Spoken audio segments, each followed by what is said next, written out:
So the United States has a long history of trying to keep other powers out of the Western Hemisphere, but why is it concerned about China in Central America right now?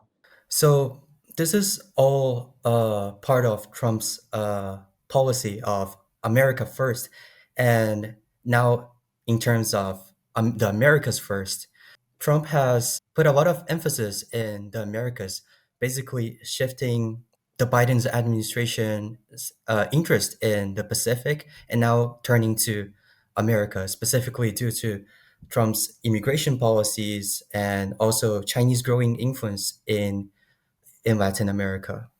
Do we have any indication of who this new visa policy is targeting? It seems quite broad. Anybody helping this Chinese Communist Party undermine the rule of law. Do you have any idea who that might be referring to?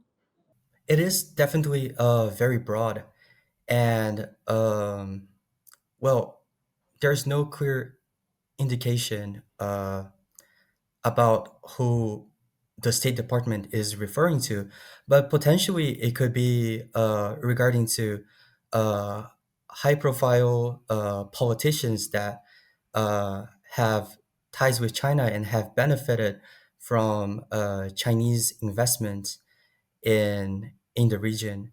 Is this some sort of new Monroe Doctrine, with the United States trying to keep the Western Hemisphere as its sphere of influence? And is Taiwan figuring into this somehow? As some people may know, the entire region of Central America was once diplomatically allied with Taiwan, but today there are only two countries that still have diplomatic relations with it: Guatemala and Belize. I wouldn't say that this is a new Monroe Doctrine of the US, but there's specifically a lot of emphasis in the Trump administration regarding Central America and South America. So indirectly, that supports Taiwan's diplomatic position by raising the costs for political elites who might otherwise help China expand its footprint in the region. And at the same time, this opens the door for closer Taiwan-US cooperation.